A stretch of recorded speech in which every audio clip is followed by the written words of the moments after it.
আসসালামু আলাইকুম। আমি একজন মরিচাস প্রবাসী। আমাদের খামারের মুরগির বাচ্চাগুলো দেখুন, এগুলো কিন্তু সবগুলো ব্রয়লার মুরগির বাচ্চা।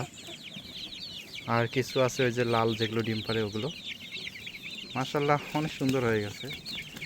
আর এদিকে যেমন টার্কি মুরগি, মাশাআল্লাহ অনেক চমৎকার।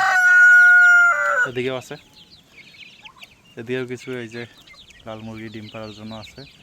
মাশাআল্লাহ সবচেয়ে আমার এগুলো ভালো লাগে। আর এই যে তিতির, আমাদের জানি না বোঝা যায় কিনা, এই যে তিতির মুরগির বাচ্চা। এই যে এগুলো খালি জঙ্গলে জঙ্গলে করে দেখুন, অবশ্য অনেক সুন্দর লাগে মাশাআল্লাহ। আগে অনেক ভয় করছিল, এখন একটু ভয় ভেঙে গেছে। এই দেখুন, এটা জীবনে ফার্স্ট যে ব্রয়লার মুরগিও এইভাবে খোলামেলা জায়গা পালা যায়। এই যে কিছু জঙ্গল দিয়ে রাখছি, এখানে রোদ উঠলে বিশ্রাম নিয়ে আসি ছায়ার মধ্যে।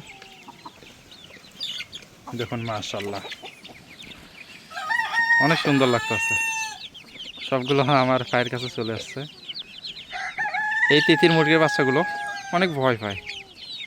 এখন দেখি মাশাআল্লাহ এখানে অনেক মুরগি, তো এই কারণে মনে করেন যে খাওয়ার একটু তো সমস্যা, খাওয়ার কম পায়। এই কারণে মনে হয় আমার গায়ের ধারে চলে আসছে। এই দেখুন আমার পায়ে চলে আসছে। আর ব্রয়লার মুরগির বাচ্চাগুলো মাশাআল্লাহ সুন্দরভাবে খাচ্ছে দেখুন। এগুলো অর্ধেক ফিট, ফিট বলতে গমের ভাঙ্গা, ভুট্টা ভাঙ্গা, এগুলো মিক্স ফিটেই বলা চলে। এগুলো তো আর এই দেশে উৎপাদন হয় না, এগুলো সব বাইরের দেশের। দেখা যায় যে ইন্ডিয়া, পাকিস্তান, আমাদের বাংলাদেশ থেকে ওইভাবে আসে না মনে হয়, কিন্তু ইন্ডিয়া পাকিস্তান থেকে আসে। মাশাআল্লাহ দেখুন অনেক সুন্দর লাগতেছে। আর এইটা তো আমার সবচেয়ে ভালো লাগে।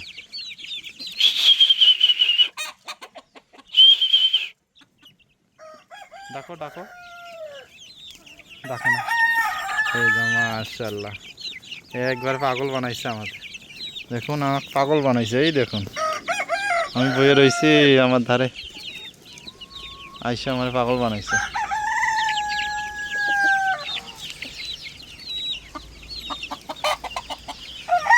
আমার ছোট চ্যানেলটি সবাই সাবস্ক্রাইব করবেন যারা নতুন আছেন। আর ভিডিওটি ভালো লাগলে সবাই কমেন্ট করে জানাবেন,